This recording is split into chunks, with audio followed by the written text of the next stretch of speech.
વર્ષો જૂનો આપણો ઇતિહાસ છે। આદિ અનાદિકાળથી આદિવાસી સમાજ અહીં વસે છે, મૂળ માલિક છે। તમે જોયું હશે હજારો સાલ પહેલાની સિંધુ ખીણની સંસ્કૃતિ, મોહેંજો-દડોની સંસ્કૃતિ, તે વખતે પણ આદિવાસી સમાજની સભ્યતા આપણને ઇતિહાસમાં જોવા મળે છે।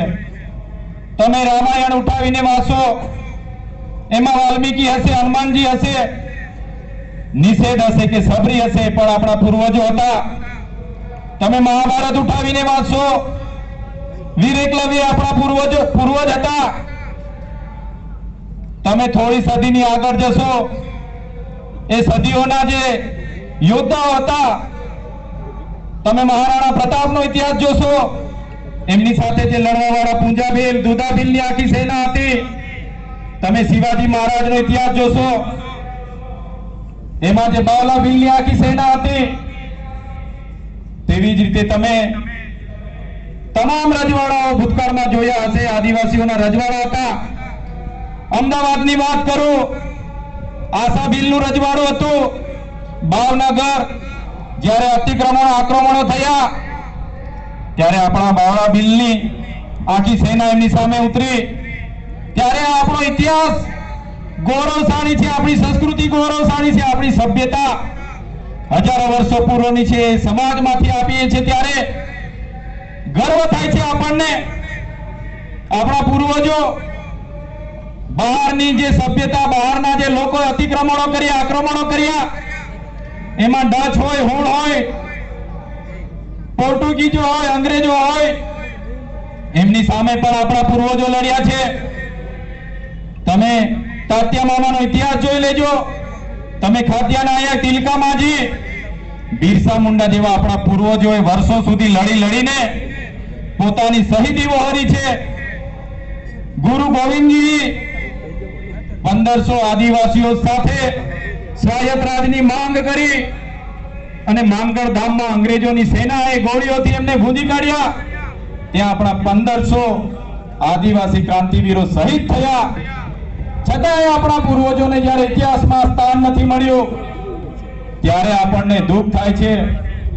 તમે દેશની આઝાદીમાં આપણા પૂર્વજોનું આટલું યોગદાન હતું। દેશ આઝાદ થયા પછી દેશના વિકાસમાં પણ આપણા સમાજનું ખૂબ મોટું યોગદાન છે। જ્યારે નર્મદા ડેમની વાત હતી, જ્યારે કરજણ ડેમ, કડાણા ડેમની વાત હતી, જ્યારે ઉકાઈ ડેમની વાત હતી, જ્યારે વિસ્તારોમાં રોડ રસ્તા કાઢવાની વાત હતી, જ્યારે આપણા વિસ્તારોમાં જીઆઈડીસી, જીએમડીસી લાવવાની વાત હતી, ખાણ ખનીજ માટે જમીનો આપવાની વાત હતી, દેશના વિકાસ માટેની વાત હતી, એ કાકરાપાર હોય કે તમામ જગ્યાએ આપણા આદિવાસી સમાજે ગામડા ખાલી કરીને દેશમાં વિકાસમાં યોગદાન આપ્યું છે। છતાં આજે આઝાદીના 78 વર્ષ થયા, આજે પણ આપણે અધિકારો માટે આજે રોડ પર ઉતરવું પડે છે। અમારા જેવા ચૂંટાયેલા પ્રતિનિધિઓ માટે પણ દુઃખની વાત છે। આજે શિક્ષકો નથી તો આપણે રોડ પર ઉતરવું પડે છે।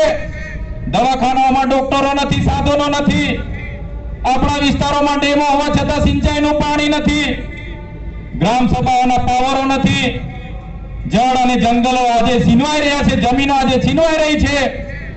એના માટે આપણે રોડ પર ઉતરવું પડે છે। અનુસૂચિ 5 માટે, અનુસૂચિ 5 હોય કે પૈસા 1 માટે લડવું પડી રહ્યું છે। આજે શાળાઓના શિક્ષણ, આરોગ્ય, સિંચાઈ, પીવાના પાણી માટે જ્યારે આપણને રોડ પર ઉતરવું પડે છે, ત્યારે હું કહેવા માંગુ છું, ક્યાં સુધી આપણે લડેંગે જીતેંગે, મુર્દાબાદ જિંદાબાદ આવેદન નિવેદન ક્યાં સુધી કરતા રહીશું? આઝાદીના 78 વર્ષ સુધી તો આપણા પૂર્વજો, આપણા બાપ દાદાઓ આજ કરીને સરકારોને વિનંતી કરી કે અમને શિક્ષકો આપો, અમને રસ્તા આપો, અમને રોજગારી આપો, છતાંય આજ દિન સુધી આદિવાસી સમાજ પ્રત્યે સરકારોએ ધ્યાન નથી આપ્યું। એટલા માટે જ આગળ પણ મેં કીધું હતું, આજે પણ હું કેમ છું, આ ગાંધીનગરની, પાટનગરની ભૂમિમાંથી જે પણ મારા સમાજના વડીલો અહીંયા બેઠા છે, એ સમાજના વડીલોને હું વિનંતી કરું છું, અમારા જેવા યુવાનોને માર્ગદર્શન આપજો। તમારા માર્ગદર્શન સાથે લઈને આવનાર દિવસોમાં સાહેબ જો આ સરકારો આદિવાસી સમાજની વિકાસ નહીં જ કરવા માંગતી હોય તો સરકારોને હવે લડેંગે જીતેંગે જિંદાબાદ મુર્દાબાદ આવેદન નિવેદન આપવા માટે અમે હવે તૈયાર નથી. અમે અલગ ભીલ પ્રદેશ બનાવવા માંગીએ છીએ. અમારો ભીલ પ્રદેશ હતો, દેશ આઝાદ થયો અને એ ભીલ પ્રદેશને રાજસ્થાન, મધ્યપ્રદેશ, મહારાષ્ટ્ર અને ગુજરાતમાં વેચી દેવામાં આવ્યો છે. આજે પણ અમારા ચાર રાજ્યમાં વહેંચાયેલો ભીલ પ્રદેશ આજે પણ અમારી રહેણી કહેણી, અમારી સંસ્કૃતિ, અમારી પરંપરા, અમારી બોલી ભાષા, આજે પણ અમારા સામાજિક પ્રસંગો, આજે પણ દરેક રાજ્ય સાથે અમારા રોટી બેટીના વ્યવહારો છે. એટલા માટે જે 13 જિલ્લાઓ મધ્યપ્રદેશ, 12 જિલ્લાઓને રાજસ્થાન, 14 જિલ્લાઓ ગુજરાતમાં છે, 12 જિલ્લાઓ નંદુરબાર થી લઈને પાલઘર સુધીના મહારાષ્ટ્રમાં છે. આજે પણ અમારા એકબીજા સાથેના નાતા જાતા રોટી બેટીના વ્યવહારો છે. ત્યારે અગર આ સરકારો આદિવાસીનો વિકાસ નથી કરવા માંગતી તો અમારો ભીલ પ્રદેશ અમે બનાવીશું, એની રાજધાની કેવડિયા બનાવીને અમે રહીશું. કેવડિયા એટલા માટે બનાવીશું સાહેબ, કેવડિયામાં આપણી ખૂબ મોટી જમીનો છીનવાઈ રહી છે. નર્મદા ડેમમાં આપણા ગામડાઓ વિસ્થાપિત થયા છે. ત્યાં વીજળીનું ઉત્પાદન થાય છે. છોટાઉદેપુરમાં રેતીની ખાણો છે, ઝઘડિયા રાજપાડીમાં લિગ્નાઇટની ખાણો છે. આપણી પાસેથી બધું છીનવાઈ રહેલું છે અને આદિવાસી સમાજને કોઈ પૂછતું નથી. એટલા માટે અલીરાજપુર જાંબુવાને પણ નજીક પડશે, મહારાષ્ટ્ર નંદુરબાર થી લઈને પાલઘરને પણ નજીક પડશે, ગુજરાતના અંબાજીથી ઉમરગામ સુધીના લોકોને પણ સેન્ટરમાં પડશે અને રાજસ્થાનના લોકોને પણ સેન્ટરમાં પડશે. આ સરકારો જો વિકાસ કરવા નહીં માંગશે તો અમે જે લડાઈ લડવી પડશે તે લડીશું. કેવડિયાને રાજધાની બનાવીશું ને અલગ રાજ્ય ભીલ પ્રદેશ બનાવીને રહીશું. આ અમારા અધિકારો છે, સંવિધાને આપેલા અધિકારો છે.